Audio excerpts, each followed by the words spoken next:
The town of Kalampaka is the gateway to one of Greece's most spellbinding landscapes, where towering sandstone pillars cradle centuries of spiritual devotion. Today, we're setting out on foot, starting here in town and winding our way up to two of Meteora's soul-stirring sanctuaries. First, we'll visit the serene Monastery of St Stephen, then continue to the awe-inspiring Monastery of the Holy Trinity, perched high above. Ready for an unforgettable day? Let's go! We begin in Kalampaka, a town nestled at the foot of the Meteora rock formations. It's a lively place, and no surprise. Around 2.5 million people come to visit the monasteries of Meteora every year. Kalampaka is the perfect base for exploring the area. Here, you will find some excellent accommodation options, like our Airbnb home in Kalampaka, with views straight up to the cliffs. Cafés like Pokapu brunch and breakfast, where you can get that must-have morning cup of coffee. Taverns like Paradosiako Kafeneo Mikas, where you can sample some traditional Greek foods like seafood, tzatziki and salads. And street food shops like Vaka's Grill, where you can score some mouth-watering Greek souvlakis. The towering cliffs of Meteora dominate the skyline, a dramatic reminder of why pilgrims and travelers have been drawn here for centuries. With nearly vertical rock faces up ahead, the cliff tops seem inaccessible from here.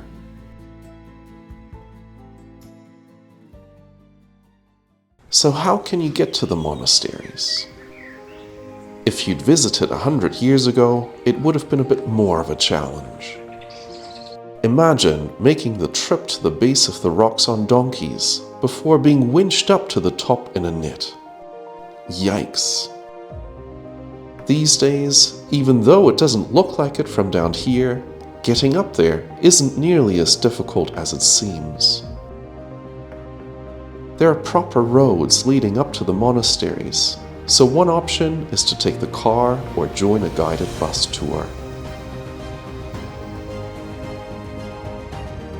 But there are also hiking trails available that actually aren't particularly challenging.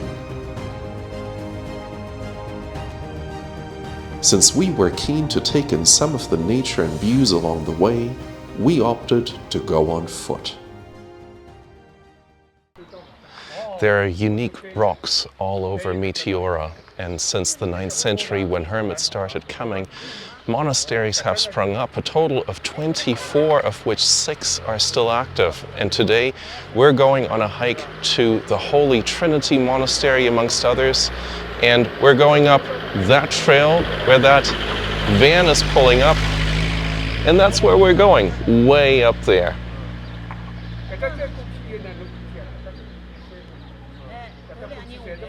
From Kalampaka, the well-formed trail winds into a forested valley, surrounded by steep rock walls on 3 sides.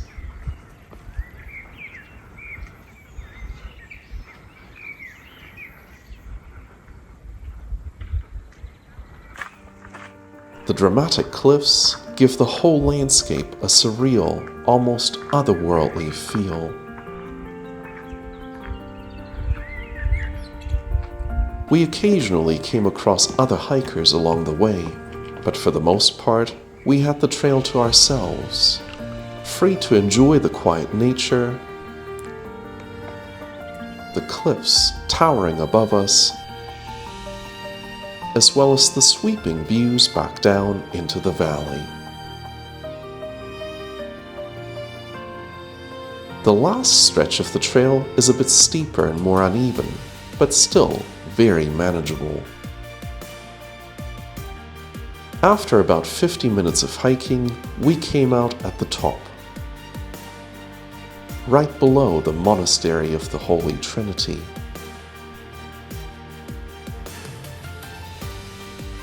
We were instantly captivated, seeing how this monastery seems to cling to the very top of this sheer, unforgiving rock.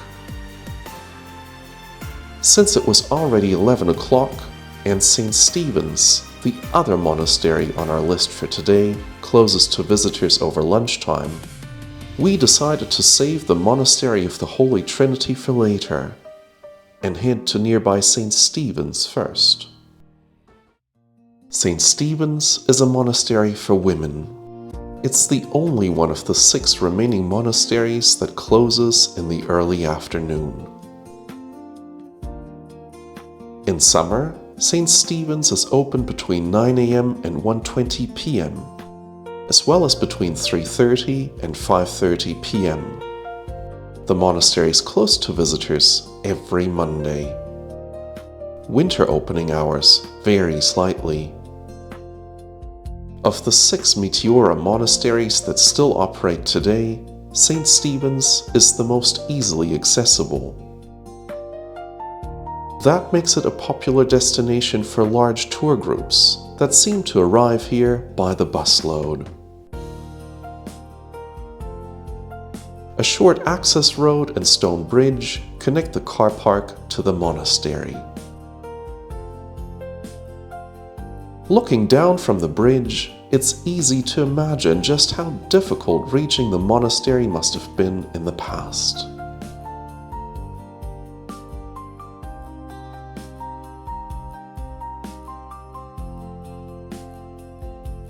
Along with Meteora's other monasteries, St. Stephen's is a recognized UNESCO World Heritage Site.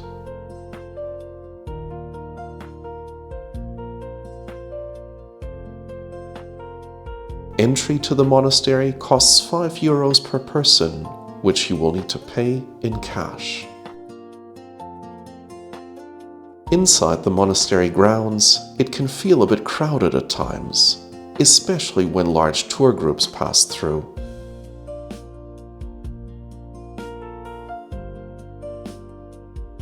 Most of the interior spaces are off-limits to visitors and are reserved for the community of nuns who call St. Stephen's home. The monastery's inner courtyard is beautifully decorated with colorful flowers, carefully tended to create a calm and welcoming atmosphere. From there, the stairs lead to the far side of the grounds, where landscaped gardens and a church offer a peaceful space for quiet reflection.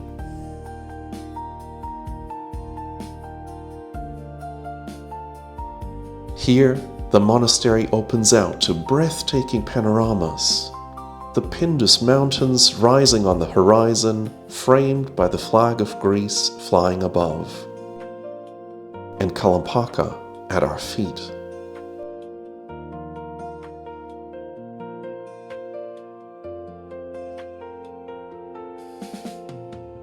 With St. Stephen's about to close for the afternoon, we made our way back along the road towards the Monastery of the Holy Trinity, which is open to visitors between 9:30 a.m. and 4:30 p.m. This monastery is close to visitors every Thursday. Behind me, you can see the Holy Trinity Monastery, which is a very impressive structure. The monks of Meteora chose these rocks to build their monasteries for 3 reasons. The first of these was security. It was easy to defend their monasteries from attack. The second was isolation. They could practice their religion in peace. And the third reason was symbolism, symbolizing their journey closer to God. From the main road, it's just a 5-minute walk down to the carved steps that climb all the way to the top of the rock.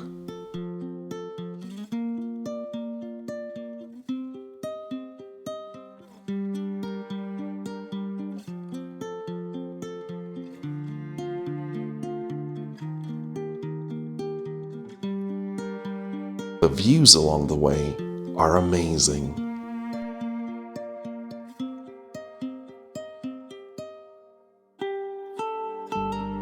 Before these steps were built back in 1925, the only way up here was by rope nets and retractable ladders.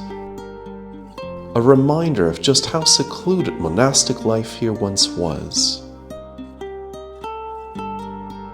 It must have been incredibly challenging building these steps into such an exposed cliff face. After climbing around 140 steps, we'd finally made it to the top.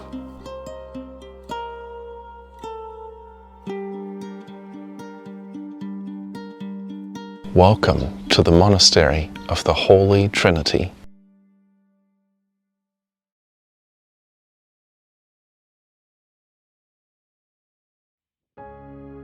The Monastery of the Holy Trinity was founded in the 15th century on top of a near vertical rock pillar 300 meters above the valley floor.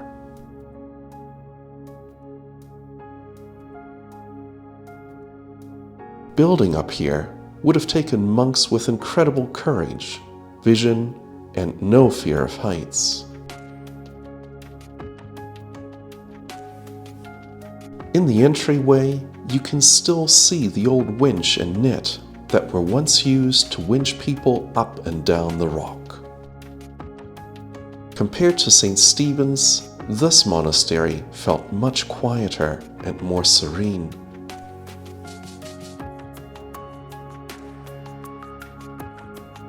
There are way fewer tourists around up here.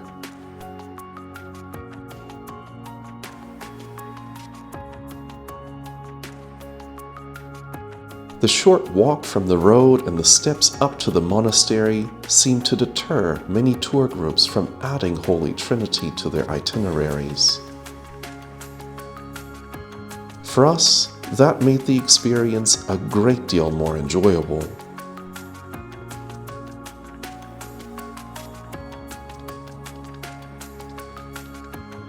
In the back of the grounds is a beautiful garden.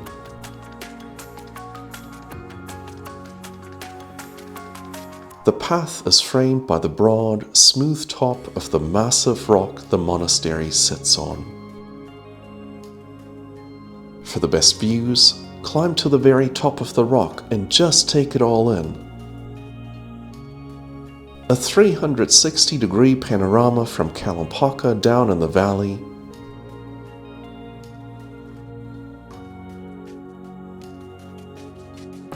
across to the other monasteries of Meteora,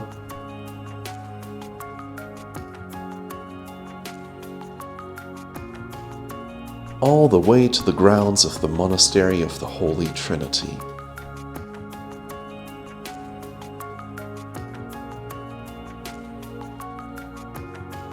On the way back down to Kalampaka, we couldn't help but stop and turn back a few times for yet another view of the spectacular monastery in the sky. Along the way, we could also make out some of the other monasteries of Meteora in the distance, which you can explore together with us in our next episode.